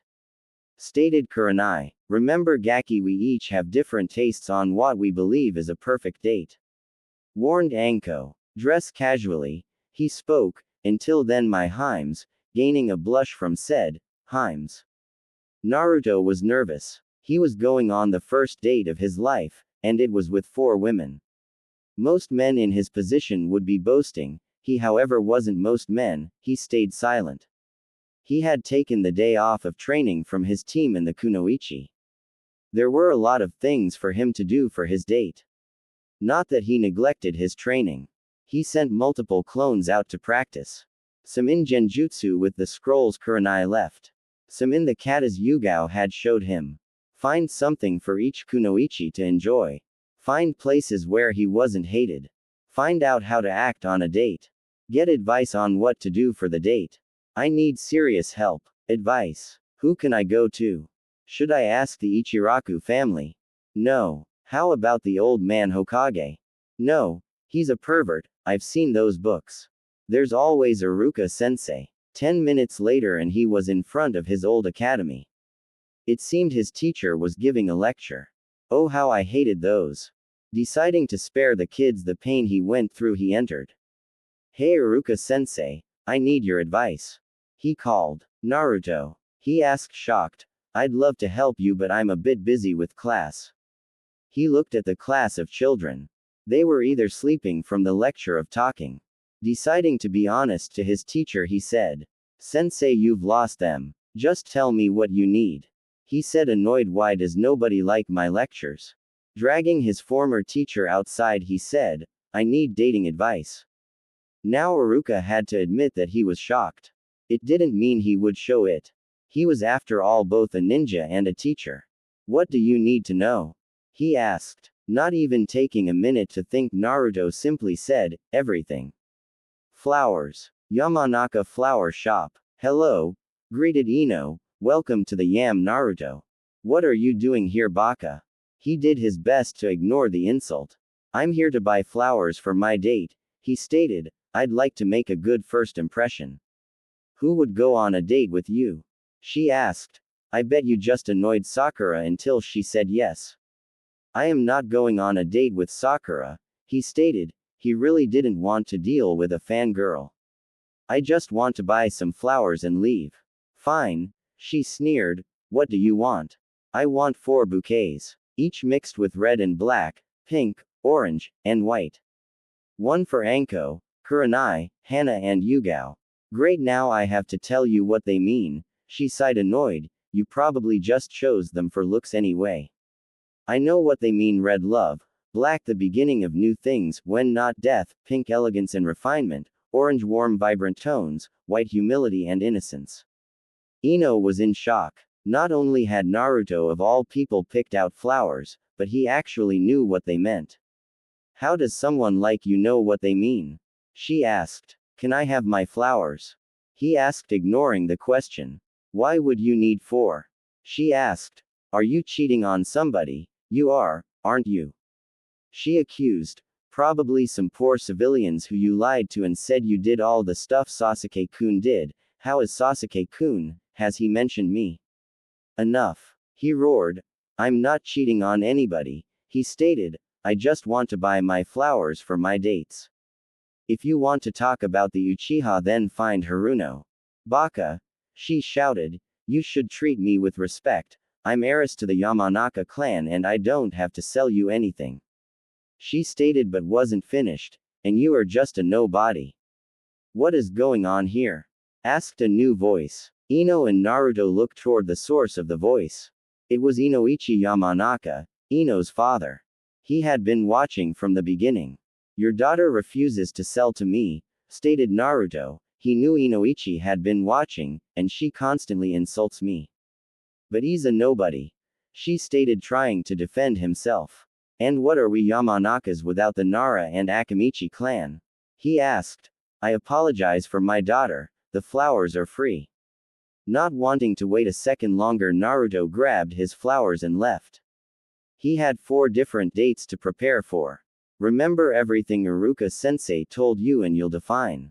Who does that Baka think he is? Seethed Ino, getting me in trouble with daddy. I'm going to make him pay. Okay Naruto, you can do this. He repeatedly chanted in his head. I just have to show them a good time. Stealing his resolve, he knocked on the door and Anko. Hello hubby Haim, he greeted, getting a blush from Anko. I brought flowers. Hello Foxy-kun, greeted Anko as she took the flowers. Well, come in and we can get down to business. Down to business? He asked. What do you mean? Well, what do you think men and women do? She asked with a perverted leer. Naruto's face put a tomato to shame. Anko-chan, I don't think I'm old enough for that. There is a motto many shinobi live by. She spoke in. Old enough to kill, then you're old enough to drink and have. We're not well enough into a relationship for that. He tried. Anko saw that he honestly wasn't in this for the. He wants to just have a relationship. I guess I'll throw him a bone. Fine, she spoke, but if we're going anywhere I want you to drop the henge. He did so happily. It made him feel accepted. What will we be doing? She was honestly curious. There's a place my former sensei recommended, he answered. It's supposed to be non-biased for us as well, he said, referring to her problem as well as his. Did they have dango? If they didn't, there would be trouble. And red bean soup, he added. Well, what are we waiting for? She grabbed him and literally started dragging him. Which way is it? Grabbing her arm, he shunshined them to the location he was given. When they arrived, it looked like a bar mixed with a diner. It seemed to be a decent place on the outside, however there were very few people around. Fire in the hole, came a shout from inside. No sooner had that been said, a man ran out through the entrance. What the? He never finished. The whole building started to light up, before coming down in a fiery explosion. Hey, what are you doing here? Asked another voice. This area is closed for demolition. Looking around, Naruto became aware of the signs. Well, Gaki, teased Anko, what do you have planned? He took a minute to think but came up empty-handed. I've got nothing, he admitted. I do, spoke Anko giddily, a little too giddily for Naruto. Grabbing her date, she took him a few blocks from their location. When they arrived, they were surrounded by unfriendly-looking people.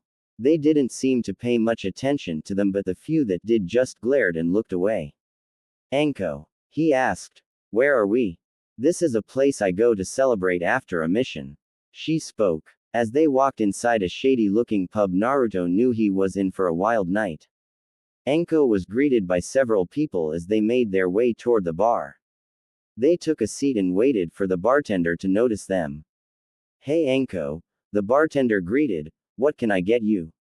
"Two of the usual," she ordered, "but make his a small." She pointed toward Naruto. He was tempted to say he would take the same as her until he saw what it was. It was a drink, that much was obvious. Anko quickly snatched hers and started downing it. A second later it was half gone. Taking a pause, she let out a large belch. Naruto eyed his. It looked to be mostly foam. Taking a single, but large, sip, he tasted it. It didn't stay long before he swallowed it all. "It doesn't taste half bad." He quickly downed the rest. "We got ourselves a natural," laughed the bartender as he handed out a refill. 5 minutes later they were having a drinking contest. Anko was impressed. Naruto was able to hold his liquor. "I should take him out more." Another 10 minutes later they lost count. Naruto wasn't drunk, but the same couldn't be said for Anko. Hey Naru-chan, cooed Anko, "how about we go back to my place and become much closer?" "Sorry Anko, but you're drunk," he said. "I'm going to have to take you home." "Ah, but I want my Foxy-kun," she whined. Truthfully, she wasn't completely drunk, she just wanted to know what he would do. "Please. When you're sober," he reasoned. Unfortunately for Naruto, Anko knew a sobering jutsu. After fumbling through a series of hand signs, she was back to normal. "There, I'm sober," she stated. "Let's go." Wait, you tricked me," he accused, gaining a laugh from Anko and the bartender. "Hey, if you don't want her, we'll happily take her off your hands," came a new gruff voice. Turning to the source, Naruto and Anko were greeted by an awful sight. There were 3 men, all dressed like thugs. They had made a small circle around Naruto and Anko. They constantly gave Anko lusty looks and Naruto glares. "Sorry pal, but she's my date for the evening." He spoke coldly. "I hope you 3 understand." "I hope you understand, brat," the apparent leader sneered, "that we don't care if she was with the Hokage." Naruto was about to tell them to leave when he saw Anko smile. She has that look on her face. It usually ends up with pain. "Hey Naruto, do you know what would make this evening perfect?" she asked as her smile grew. "No." Naruto noticed the bartender lower himself out of sight. "What would?" Taking a sharp kunai, her smile grew. As fast as a ninja, she drove the kunai deep into the shoulder of a stranger. She then tossed the bloodied weapon into the hands of the leader of the trio. The stranger stood and looked toward the couple, then the trio. He spotted the weapon and stood to full height. This guy has to be 7 feet tall. Letting out a war cry, he dived toward the trio. Bar fight. 20 minutes later, Anko and Naruto were the only ones standing. Even the bartender had jumped in at some point. Anko was happy, exhausted but happy. She got to drink, fight, and even eat some poor sap's food for free. He shouldn't have gotten knocked out so soon, she stated. Naruto wanted to remind her that she was the one that knocked him out but decided against it. The worst part was she sodomized several innocent people with her snakes. "Let me get you home, Benny Heim," stated Naruto. They reached her apartment a minute later through Shunshin. They stood there for a full minute. They stared at each other, or in Naruto's case felt her chakra. Deciding not to wait any longer, Anko made the first move. Leaning forward, she gave him a chase kiss. It felt wonderful to Naruto, no matter how short it was. "I had a wonderful evening, Naruto-kun," she stated. "I hope we can do this again soon." She hinted. "So do I," he admitted as she opened her door. He turned to leave but was stopped by a large snake coiled around him. "Come in, Naruto," she ordered while licking a kunai in hand. How can I say no?" He nervously laughed. Hana. At Hana's home, he was greeted by Hana's mother. "Hello, you must be the pups dated, Naruto," spoke Hana's mother. "Hana will be down soon." "Hello, Ms. Sum-san," he greeted. "No need for formalities, Naruto-kun," spoke Hana, descending the stairs. "My mother hates them as much as you." "Hello, Inu Heim," he greeted, gaining a blush, handing her the flowers. I have these for you. Do you know what they mean, pup? Sume asked, looking at the colors, gaining a nod from Naruto. Have a good time, pup. Sume, before taking a teasing tone, have her back before 10 and don't let me know if you're in the house. Mother. Sume wasn't finished. Don't forget, I want grand pups. Grabbing Naruto by the hand, she dragged him out. Once they arrived at the destination, Naruto dropped his disguise. They were in an open field on top of the Hokage monument. In the field was a blanket and picnic basket. Inside, Hana could smell a lot of delicious items. It was making her appetite grow. Let's see, started Hana. Outside with a beautiful view, delicious food. You did your homework on Inuzuka women, Naruto-kun. I tried my best, he said. Sukune, he offered. They were Hana's favorite. She was even more impressed when she found he had made them himself. They sat and ate in silence. It was a comfortable silence, but still silent. Hana decided to break it. Naruto-kun, she called, gaining his attention. Where are we? The Hokage monument. He too was glad the silence was broken. This was my first comfort spot, he stated. I still come here to think. Why did we come here instead of your field? Look up, he answered. They sit in the vastness that we know nothing about. They hide from us in the day while staying in plain sight. She saw what he meant. The stars. They're beautiful, she whispered. Yeah, you are, he whispered, thinking she hadn't heard. She did. Naruto, see, can I touch your whiskers? She cautiously asked. Naruto visibly tensed at the request. He didn't let many people touch his whiskers, and the ones he did were rarely. To Naruto, that was a very intimate thing. As he thought the request over and over in silence, Hana mistook that as a no. Sorry, I asked. She apologized. Realizing he had been silent too long, he apologized. No, you can touch them, she assured her. It's just, they are a very sensitive part of me. Really? She knew it was like someone touching the family tattoo on her cheeks. Reaching slowly, she rubbed him. What happened completely shocked her. He purred. Oh, my gosh. She mentally squealed, that is so cute. She couldn't contain herself. She playfully tackled him to the ground, knocking his blindfold off. It seemed like she was pinning him, but was in fact hugging him. To her even greater surprise, he flipped her over and pinned her. When she looked him in the eyes, she saw that they were innocent and playful. Like a young pup, or young kit. Sorry, Naruto, but I like being top. They repeated the process over several times. It wasn't long before they were running and chasing each other on all fours. They looked like a fox and a dog playing. It felt great for Hana. She felt like a child again, not a soldier.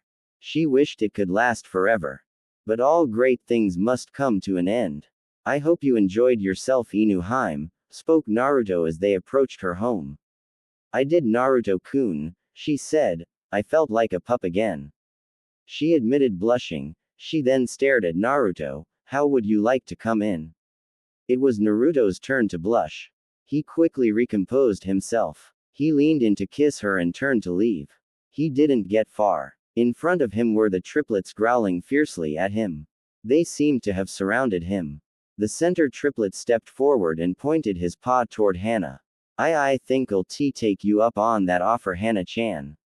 He stated, but could you call off the triplets? Yugao. Hello, Uzuheim, he greeted as he handed her the flowers. Hello, Naruto-kun, she returned. They are beautiful, so where are we going? Well, I know how you're tired after Anbu and rarely relax, he spoke, and she admitted it was all true. So I've planned for a smooth and calm evening for you. Naruto held to his word. He had taken her to see the latest, Princess Gale, movie. It was a few days after airing, so it was relatively empty. They watched in peace. Yugao was impressed when Naruto made no attempts to feel her up. He simply let her watch in peace. Once the movie had finished, they had taken a stroll through an abandoned park. I've got to admit, Naruto-kun, she started, this simple evening has been amazing. Deciding to take a break, they sat on a bench. He noticed that Yugao would constantly rub her shoulders. Are you okay? he asked. Yugao smiled at his concern. Yes, just a little stiff. I could give you a shoulder rub, he offered, if you don't mind. If you do, I totally understand. She thought the offer over in her head. He seems to want to help. He hasn't made any perverted attempts. I'll trust him. Sure, she answered. Turning so that she wasn't facing him, they began. He started by giving gentle rubs and kneads. These earned groans of pleasure from Yugao. With these encouragements, he added a bit of pressure and the groans grew louder. Naruto, would you mind adding a little chakra? She requested. I don't mind, but my chakra isn't good, he offered. My chakra destroys while my blood heals. Oh, she had forgotten about the fox. I could use that, he offered. Why, your blood? Yes, but, he trailed off. But what? You'll need to take off your shirt. He flinched and brought his hands up for defense. Not the face. Relax, I'm not going to hit you, Naruto, she assured him. I've already taken my shirt off.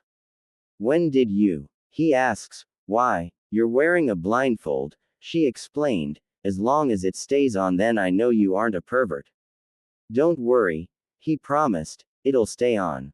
Pulling out a kunai, he made a small but deep cut on each hand. He let the blood fill his hand before the wound healed. They close faster now. Began to rub around where she felt the tensest. The groans increased further as the blood healed the pain. Naruto-kun, called Yugao. Yes, he asked. Instead of answering, she simply turned toward him. Because of the blindfold, he wasn't aware of the expression on her face. Leaning forward, she gave him a deep kiss. It was a complete surprise to Naruto, but he loved it. Before he knew it, she had knocked him to the ground. Removed his blindfold, and some of their clothes. Yugao-chan, he gasped, you're moving a bit too fast. Shish shish shish, she shushed him. But Yugao, she silenced him by drawing a kunai. And slamming down. Beside his head, she drew a second one. You were saying? She asked. Nothing. Kurenai. Hello Benihime, he greeted, handing the flowers over.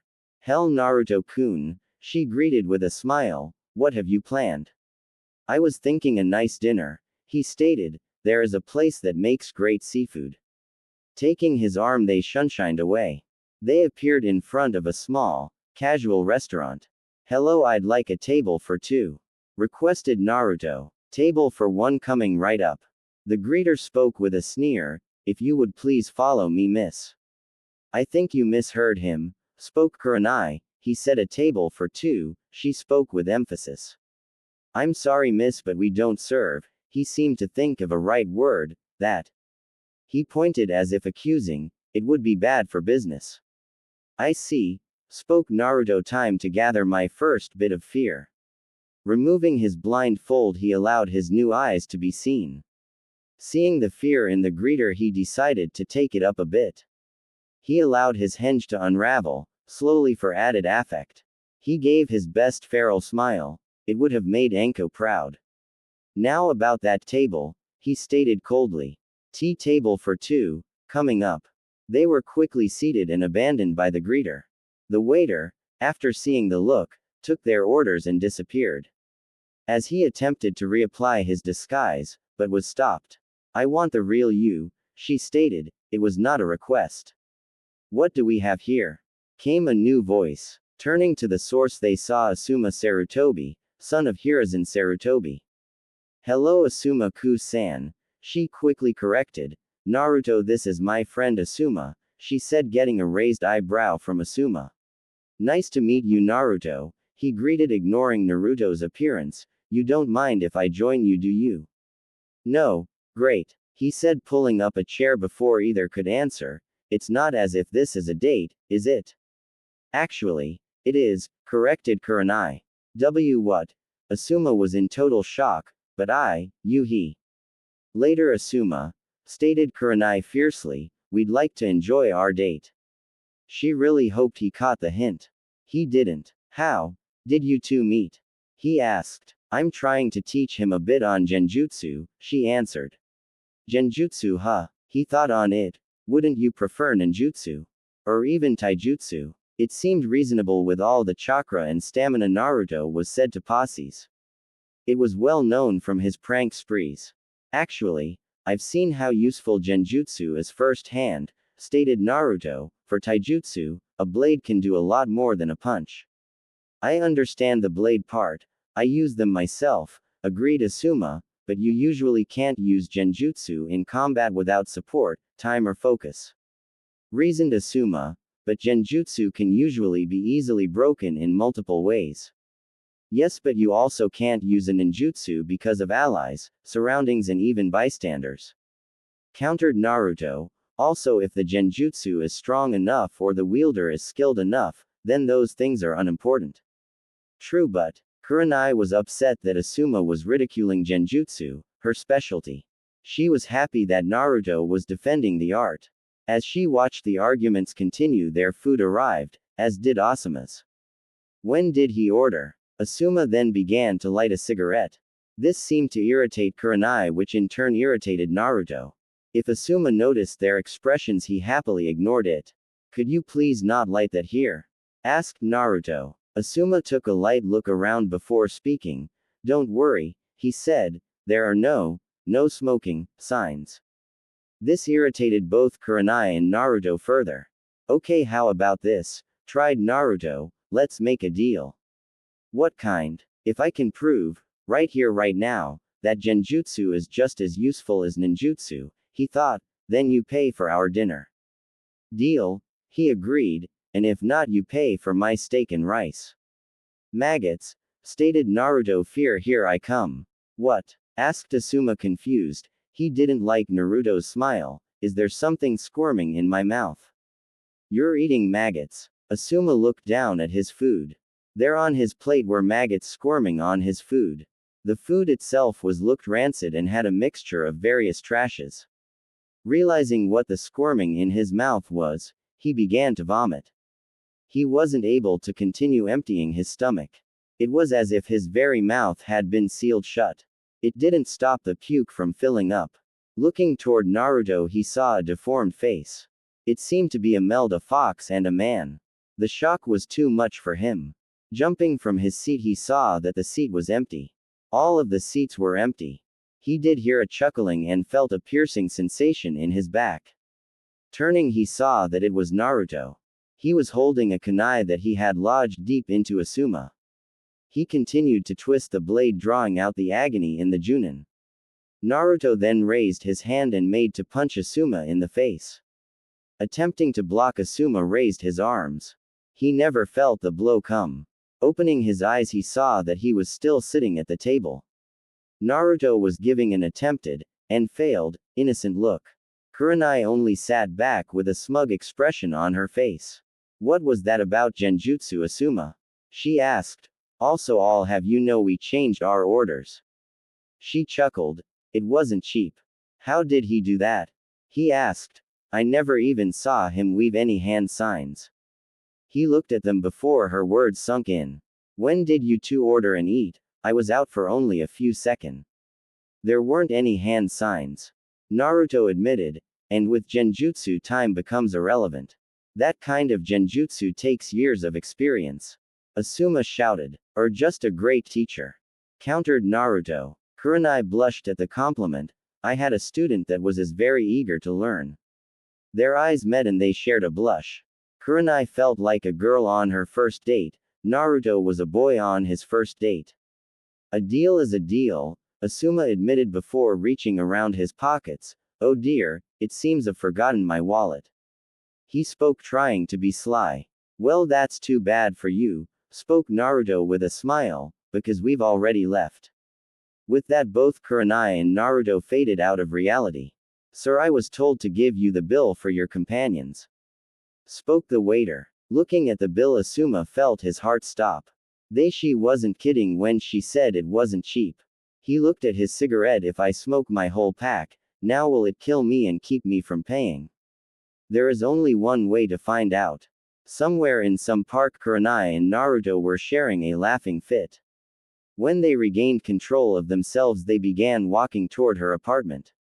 Oh Naruto-kun, that was truly hilarious, she spoke. Where did you learn to do that? I used what you tried to teach me in those scrolls, he explained. I then added a little change. Well, it was amazing. She stated, you taught him not to underestimate genjutsu, and I'm sorry he ruined our evening. I'm sorry that he ruined our date, stated Naruto in a sadder tone. It's okay, she assured.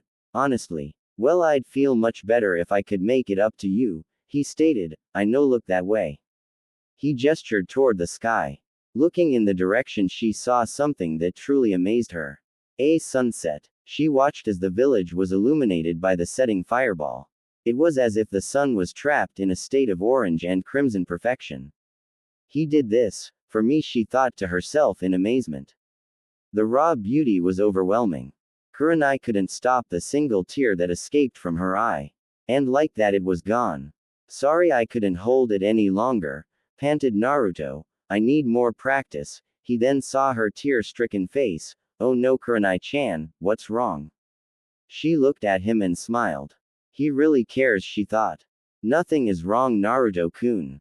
She assured him. I didn't mean to make you cry. He was cut off by a finger to the lip.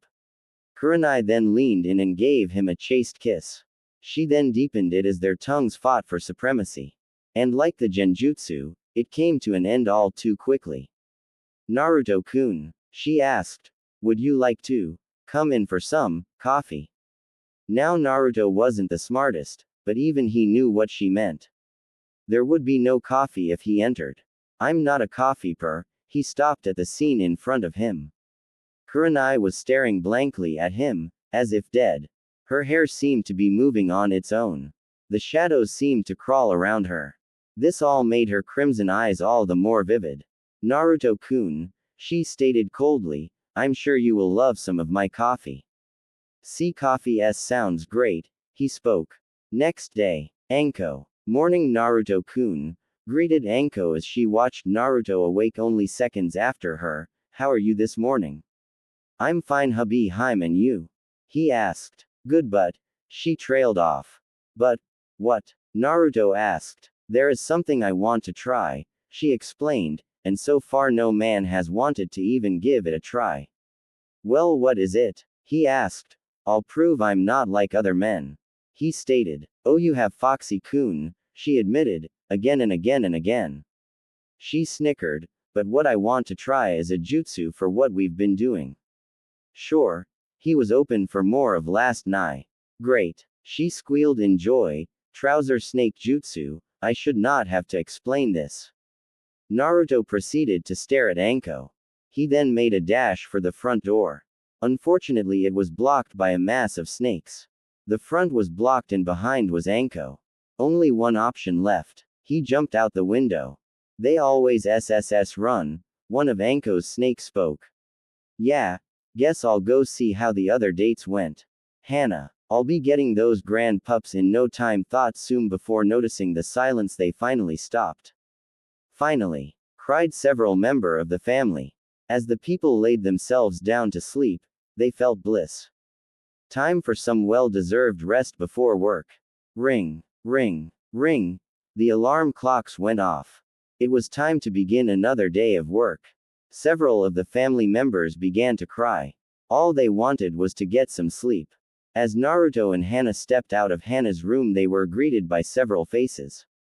Sum, who was looking at Naruto and Hana in great interest. Kiba, who eyed them both in disbelief. Several Inuzuka men in envy. Several Inuzuka women in jealousy. Sum spoke first. I want to name some of the grand pups. Dobi, shouted Kiba. What are you doing here? He looked at Hana, and with my sister. Hey, don't blame me, spoke Naruto, blame the triplets, they forced me to stay. The triplets themselves were regretting their actions. They, like all present, didn't get any sleep. Sika Makumaru, ordered Kiba. Okay, I can't fight him because he's Hana's brother. What can I do? Naruto did what any man would do when faced with his predicament. He ran like the devil was after him. Get back here, Uzumaki, roared Kiba, you'll pay for defiling my sister and keeping the clan up all night. I guess I'll go meet the girls, thought Hana. Yugao. When Naruto awoke, he noticed that he was in an empty bed. When did we leave the park? There was, however, a note and a scroll. Dear Naruto-kun, have Anbu meeting then meeting with the girls. Feel free to raid fridge then practice katas in scroll. Yugao. P. S from Anko. No, no, no, no. Dodge. Kurenai. Kurenai awoke to an empty bed. She looked around the room and saw that his cloths